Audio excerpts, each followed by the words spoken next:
Bien, maintenant on va voyager avec Lucie. Lucie qui va nous faire le plaisir de nous faire découvrir cette expédition sauvage à bord de ce magnifique 4x4.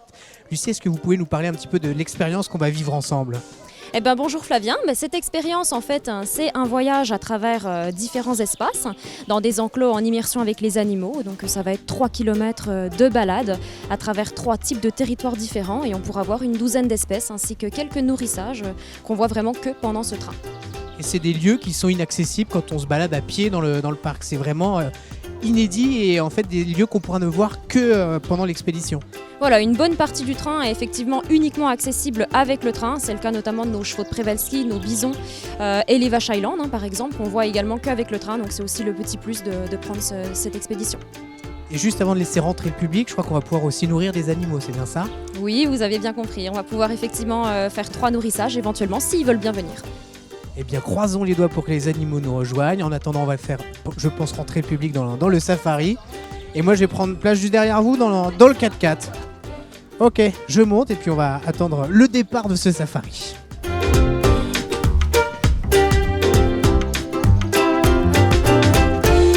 Alors là, on est avec donc Lucie qui nous fait le plaisir de nous accueillir dans son 4x4. Alors Lucie, comment ça se passe ? C'est votre espace de travail ici, ça a été aménagé spécialement pour l'expédition sauvage ? Oui, exactement. Tout est pensé pour, de la tablette à la sono, au talkie-walkie. Tout est vraiment fait pour qu'on puisse être en contact permanent avec les visiteurs. Je les surveille également régulièrement dans les rétros pour vérifier qu'ils respectent bien les consignes de sécurité. Donc tout est vraiment bien pensé. Vous avez une tablette, une régie, enfin il y a tout effectivement. Comment ça se passe du coup avec le public ? Vous pouvez interagir via votre micro, c'est ça ? Oui, ça m'arrive même de leur poser des questions, de leur demander de lever la main et moi je regarde dans mon rétroviseur s'ils participent bien. Je regarde également leurs réactions dans les rétros, voir s'ils observent bien tout, je leur montre les choses qui manquent. Donc voilà, j'arrive quand même bien à avoir des interactions. Ouais. Il faut avoir 4 bras, 3 paires de yeux. Et alors justement, ce tour, il permet d'accéder, là on est dans un endroit où on ne peut pas aller à pied en fait quand on est visiteur, c'est un espace exclusivement réservé à l'expédition sauvage. Voilà, c'est un enclos en immersion dans lequel on va arriver, où on sera en semi-liberté avec des animaux, le bison d'Europe, le cheval de Przewalski, qui sont des espèces très protégées, qu'on va vraiment pouvoir voir de très près.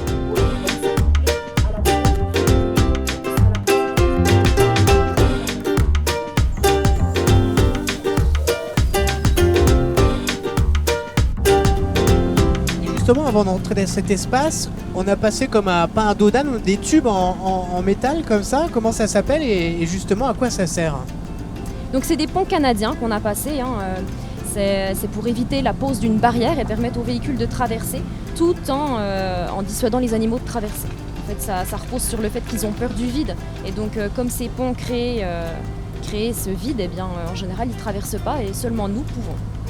Alors Lucie, vous parliez à l'instant des bisons qui avaient même totalement disparu de l'état sauvage. Il y a justement beaucoup d'espèces comme ça pendant le safari qu'on découvre, qui ont disparu. Oui, en l'occurrence, les chevaux de Przewalski sont quand même en très petit nombre, les bisons d'Europe bien sûr, et on va également avoir la chance de croiser les pélicans frisés qui font également partie d'un programme de conservation et qui ont manqué de disparaître au XVIIe siècle. Et c'est aussi ça le rôle du parc, c'est de justement faire de la réinsertion d'animaux qui sont en voie d'extinction. Voilà, donc on a des programmes de conservation, c'est aussi le rôle des parcs et on a aussi un gros rôle de sensibilisation au public pour leur apprendre à mieux connaître un animal. Comme ça, quand on connaît mieux un animal, eh bien, on le protège mieux. Alors là, on vient de sortir de la forêt, on se retrouve justement à côté des étangs. Ou c'est quoi ? C'est des étangs ou des lacs ici ? Des étangs ici. Donc la plupart en Moselle ont été creusés au Moyen-Âge par les moines.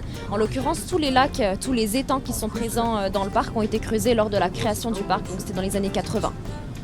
C'est un espace qui est aussi accessible aux gens à pied ou c'est vraiment exclusivement réservé cette fois-ci encore au train ?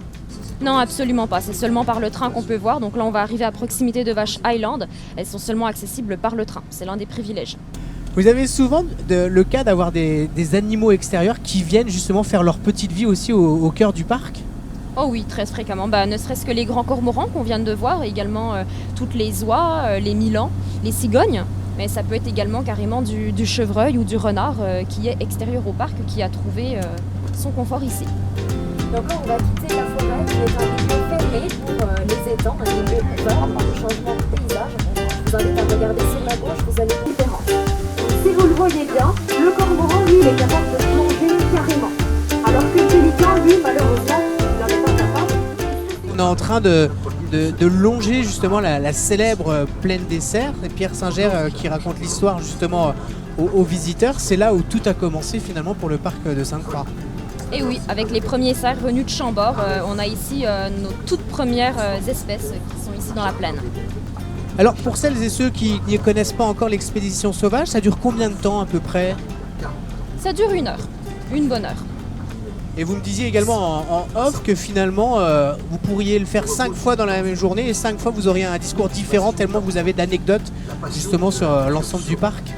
Oui, on essaie d'avoir plein d'anecdotes à leur fournir aux visiteurs pour qu'ils aient envie de reprendre un train un jour et de découvrir d'autres informations qu'ils n'avaient pas eues au premier train. Donc c'est vrai que je peux vraiment faire plein de trains différents.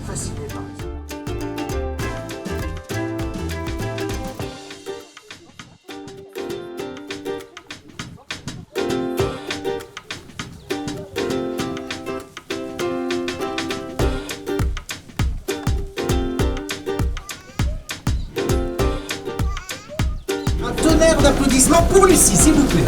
Merci beaucoup, vous êtes trop gentils. Merci. Bon bah ça y est, toutes les bonnes choses ont une fin malheureusement. Merci en tout cas à vous, Lucie, de nous avoir accueillis ici, de nous avoir fait découvrir votre espace de travail, votre poste de pilotage, votre passion, parce que j'imagine qu'avant tout vous êtes passionné avant de... Enfin voilà, pour faire ces métiers-là, il faut être passionné j'imagine. Ouais, tout à fait, faut être passionné. Après, on aime tellement nos animaux, on aime les faire découvrir au public, donc on est là pour ça, c'est notre métier. Eh ben, ça se ressent parce que ça a été très agréable de passer ce moment avec vous. Merci beaucoup Lucie, puis je vous dis à très bientôt. Eh ben, à très bientôt. Merci beaucoup, bonne journée.